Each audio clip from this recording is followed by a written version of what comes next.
안녕하세요, 가치남입니다. 8월 6일 금요일 국내 시장이 마감되었습니다. 이번 주 초에 시장 흐름이 좋다 보니까 내심 한편으로는 주말 가까이 갈수록 지수가 하락하지 않을까 이런 생각을 했었습니다. 그런데 다행히도 코스피는 오늘 0.2% 하락과 함께 크게 나쁘지 않았던 한 주였던 것 같고요. 그리고 코스닥도 어제하고 마찬가지로 1059포인트에 마무리가 되면서 이번 한 주는 코스피, 코스닥 모두 흐름 자체는 긍정적이었다고 생각을 하고 있습니다. 자, 그럼 시가총액 상위 종목들을 살펴볼게요. 자, 먼저 코스피를 살펴보면 오늘도 반도체 관련주가 다소 쉬어가는 모습이 나왔고, 그리고 자회사 상장 이슈가 있었던 카카오도 2% 이상이 좋지 못한 모습이 나왔습니다. 그리고 카카오뱅크 오늘 상장과 동시에 단번에 시가총액 상위 종목으로 포함이 되었습니다. 시장에서는 고평가 논란이 있었지만 그래도 오늘 상한가로 마무리되면서 4대 금융주주의 시가총액을 넘어서게 되었습니다. 지금 약 33조 원을 가리키고 있고 아마도 두 번째 KB금융이 20조 정도 될 거예요. 그래서 이제 금융주의 대장주는 카카오뱅크다, 이렇게 정리를 해볼 수가 있고, 또 앞으로도 크게 급락이 나오지 않는다면 아마도 시가총액 상위 종목 내에서 계속 포함이 될 것 같습니다. 그리고 코스닥은 오늘 알테오젠을 제외하고 대부분의 종목들이 그렇게 좋은 모습을 보이진 않았습니다. 그래서 상대적으로 지수는 양호했어도 코스닥 상위 종목들은 조금 더 좋지 못한 모습으로 마무리가 된 것 같습니다. 자, 그럼 수급을 한번 살펴볼게요. 자, 오늘 코스피의 수급을 살펴보면 오늘 외국인이 소폭의 순매수를 보여주었고 기관은 순매도를 보여주었습니다. 그리고 거래 대금이 종전과 비교했을 때 꽤나 늘어났죠. 그리고 오늘 거래 대금이 15조 원이 발생이 되었고 여기에서 약 3조 7천억 원. 오늘 코스피 거래 대금의 약 25%가 카카오뱅크에서 발생이 되었습니다. 그래서 오늘 카카오뱅크에 엄청난 거래 대금이 터졌다고 볼 수 있고, 저도 계속 호가창을 봤었는데 매수하지 않았지만 정말 재밌더라고요. 이어서 코스닥. 자, 코스닥은 반대로 외국인의 순매도가 있었고 기관도 마찬가지로 순매도로 보여주었습니다. 자, 3일 동안 상승이 나왔다가 이틀간 쉬어가고 있는 삼성전자, 오늘 기관과 외국인의 동반 매도세가 나왔고, 또 오늘 자회사 상장과 함께 실적 발표를 했던 카카오는 오늘 기관과 외국인의 대량 순매도가 나왔습니다. 제 개인적인 생각은 조금 더 약세의 모습이 이어질 것이라고 그렇게 보여지고요. 이어서 카카오뱅크를 살펴보면 오늘 기관과 외국인의 대량 순매수가 들어왔습니다. 보통 신규 상장주는 외국인과 기관의 첫날 매도 물량이 나올 가능성이 상당히 높습니다. 그런데 지금 카카오뱅크는 고평가 논란이 있음에도 불구하고 신규 상장 당일 첫날부터 기관과 외국인이 강한 순매수를 보여주었기 때문에 굉장히 출발이 좋은 것 같아요. 저도 고평가이지 않나 이런 생각을 했었지만 기관과 외국인 입장에서는 조금 다른 시각으로 보는 것 같습니다. 그래서 다음 주의 흐름을 지켜보는 것도 정말 재미있는 포인트가 될 것 같습니다.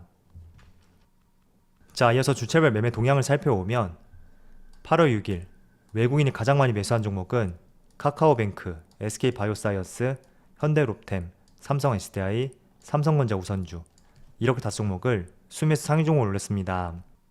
지금 외국인이 카카오뱅크를 매수한 금액을 보시면 약 2200억치를 매수했거든요. 그래서 두 번째로 많이 매수했던 SK바이오사이언스하고 비교를 해보면 약 5배 정도 카카오뱅크를 더 많이 매수했죠. 그래서 오늘 상장 첫날 외국인이 정말 많이 매수했다, 이렇게 볼 수가 있겠습니다. 자, 이어서 기관을 살펴보면 기관도 역시나 카카오뱅크, 하이브, 셀트리온, SK케미칼, 삼성전기, 이렇게 5종목을 순매수 상위 종목 올렸습니다. 그리고 기관도 약 1000억 가까운 큰 순매수를 보여주었죠. 자, 오늘 국내 시장은 조금의 변동성이 있었지만 오늘 새벽에 종료되었던 미국 시장을 살펴보면 다시 한번 나스닥하고 S&P 500이 사상 최고치를 경신하였습니다. 주된 이유 중에 하나가 지난 7월달 고용 보고서가 발표가 되었고 여기에서 실업보험 청구자 수가 줄어들면서 경기 회복에 대한 기대감이 가중이 되었다고 볼 수가 있습니다. 그리고 기업들이 고용을 지속하면서 지난달 미국 내 해고 건수가 21년 만에 최저를 기록했다는 발표도 있습니다. 그래서 S&P 500이 오늘 0.6%의 상승을 보여주었고 간헐적으로 흔들리는 구간이 있긴 하지만 그래도 추세적으로 60일선을 이탈하지 않고 계속해서 좋은 모습을 보여주고 있습니다. 그리고 나스닥도 마찬가지로 종가 기준으로 신고가를 경신했고 S&P 500보다는 조금의 굴곡은 있어도 그래도 전반적으로 우상향하는 흐름이 계속해서 이어지고 있습니다. 물론 미국 시장이 국내 시장에 그대로 전달이 되지 않을 수는 있지만 저는 개인적으로 주식시장의 중심을 잡고 있는 미국 시장이 견조하다면 견조한 만큼 국내 시장에서도 큰 폭의 하락이라든지 조정, 이런 확률적인 측면이 적을 수가 있으니까 어쨌든 주식시장의 대장주라고 볼 수 있는 미국 시장, 견조한 미국 시장을 볼 때 우리가 너무 지나친 걱정을 할 필요는 없다고 보여지는 것 같습니다. 자, 아울러서 골드만삭스에서 기존의 S&P 전망치를 4,300포인트에서 4,700포인트로 올 하반기에 약 10% 정도 더 성장할 것이라고 전망치를 상향 조정하였습니다. 일단 이런 부분은 하반기까지 시장이 좋아질 수 있다는 하나의 해석으로 볼 수가 있고, 그렇다면 국내 시장도 하반기에도 우리가 부정적인 부분보다는 조금은 긍정적인 시각으로 시장을 바라봐도 좋을 것 같습니다. 물론 아무리 하반기에 시장이 더욱더 성장할 수 있다고 하더라도 이런 구간은 항상 발생이 될 거예요.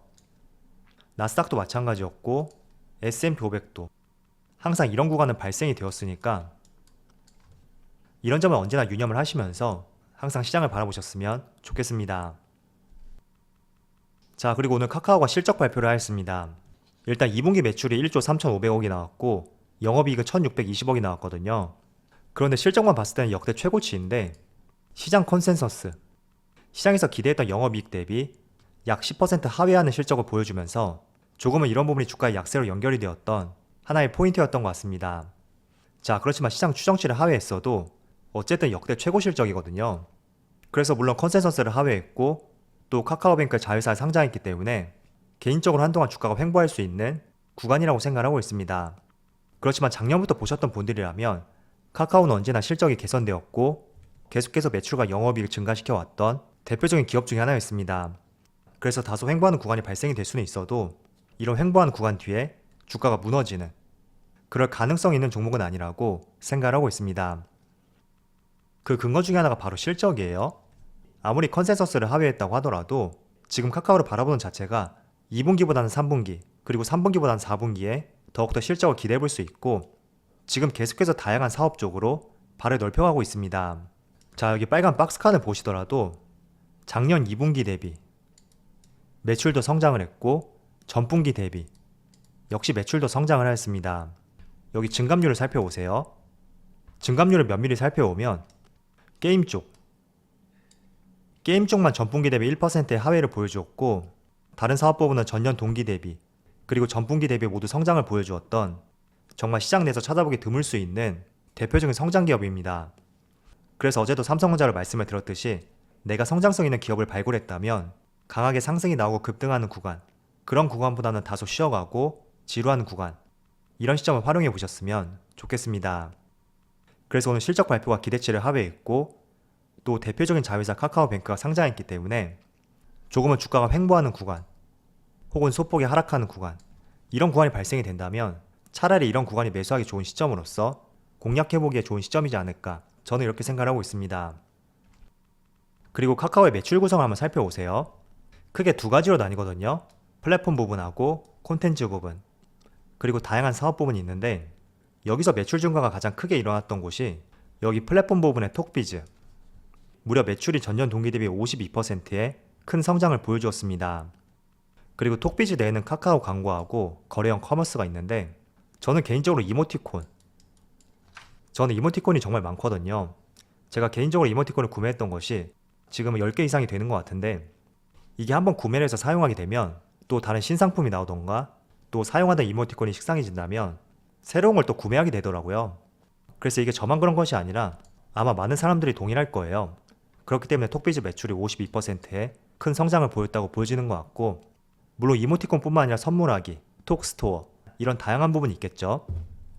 그리고 또 한 가지를 살펴보면 플랫폼 쪽에서 신사업 부분, 여기는 카카오 모빌리티의 프리미엄 택시 수요가 증가하고 또 카카오페이의 결제 거래액과 금융 서비스가 확대되면서 전년 동기 대비 73%의 큰 매출 증가세를 보여주었습니다. 그래서 카카오의 매출 구성을 한번 보시면서 카카오의 주요 매출 구성은 어떻게 되어 있고 또 어디에서 많은 매출이 발생되고 있는지 이런 점들도 한번 체크해 보신다면 투자의 방향성을 세우시는데 도움이 될 것 같습니다. 자, 그리고 오늘 의미심장한 기사가 하나 발표가 되었는데 폴더블 폰이 2년 내에 10배로 성장할 것이다. 시장 조사업체의 발표가 있었습니다. 자, 지금은 삼성전자가 폴더블 폰의 약 80% 이상을 전세계 시장 점유율을 가지고 있습니다. 왜냐하면 폴더블 폰의 시장을 선도했던 기업이 삼성전자였고 애플은 아직까지 폴더블 폰에 뛰어들지 않고 있습니다. 아마도 2023년에 출시 예정인 것으로 알고 있는데 23년이 2년 뒤죠. 자, 그런데 아무리 성장성 있는 산업이라고 하더라도 2년 내에 10배 성장한다. 우리가 한번 정말로 눈여겨볼 수 있는 그런 엄청난 성장이라고 보여지거든요. 자, 2차전지 같은 경우에도 연평균 약 20%에서 30% 정도 시장이 성장을 예상을 하고 있습니다. 그런데 2년 내에 10배라는 것은 900%죠. 그래서 단기간에 폭발적으로 성장한다고 볼 수가 있고, 또 여기 도표를 보시면 23년에 삼성전자가 약 75%의 비중을 가져갈 것이고 그 외의 기업들이 25%를 담당할 것이다. 이런 자료를 볼 수가 있습니다. 자, 그럼 이제부터 시작이죠. 2년 내에 정말로 이렇게 폭발적인 성장을 보이게 된다면 분명히 폴더블 폰의 수혜를 받을 수 있는 기업들이 있을 것입니다. 그런데 우리는 대체적으로 대형주를 선호하고 대형주에만 집중을 해서 종목들을 바라보는 경향이 있는데, 내가 이번에는 대형주를 조금 탈피해보고 싶다, 이런 생각들을 하신다면 스스로 한번 폴더블폰과 관련해서 다양한 종목들을 찾아보는 것도 주식에 대한 진짜 공부가 될 수가 있습니다. 물론 삼성전자를 매수하는 것도 정말 좋은 방법이 될 수 있습니다. 그렇지만 정말 무거운 종목이고, 또 삼성전자는 스마트폰 뿐만 아니라 반도체, 가전, 그 외 다양한 사업들을 하고 있기 때문에 아무리 시장이 10배 성장한다고 하더라도 얼마나 주가의 상승까지 연결이 될 수 있는지 여기에 대해서는 장담할 수가 없습니다. 그래서 여러분들 직접 해야 될 것은 정말로 2년 내에 10배를 성장한다면 제가 봤던 산업 중에서 가장 빠르고 급속도로 성장하는 최고의 분야라고 보여지거든요. 그래서 생각을 해보는 거죠. 이렇게 폴더블폰이 성장을 하게 된다면 휴대폰을 접었다 폈다 할 텐데, 여기 접었다 필 때 일종의 경첩 역할을 하는 힌지 부품 관련 기업들, 그리고 아무래도 스크린이 커지다 보니까 스마트폰의 필름 수요도 커질 수밖에 없습니다. 그리고 또 하나, 또 화면을 보호하는 강화 유리, 그리고 OLED 패널, 이렇게 폴더블폰 하나에도 다양한 분야를 접목시켜 볼 수가 있습니다. 그래서 한번 여러분들 2년 내 10배 성장한다, 이 성장성을 한번 주목해 보시면서 내가 정말 이와 관련된 종목들을 투자하고 싶다면, 물론 삼성전자도 괜찮겠지만 조금 더 크게 수혜를 볼 수 있는 종목들, 대형주 외적인 종목들, 이런 종목들을 발굴해 보고 싶다면 제가 말씀드린 내용들을 한번 힌트로 삼아 보면서 스스로 한번 공부를 해보는 것이 정말 올바른 주식 투자를 하기 위한 하나의 공부라고 생각하고 있습니다. 그래서 주말을 활용해서 한번 찾아보는 것도 정말 중요할 것 같고요. 그리고 필히 이 성장성에 대해서 한번 주목을 해보셨으면 좋겠습니다. 자, 그럼 오늘 영상 여기서 마치도록 하고요. 다들 주말에는 맛있는 것도 드시고 항상 화이팅 하셨으면 좋겠습니다. 그럼 마치도록 하겠습니다. 감사합니다.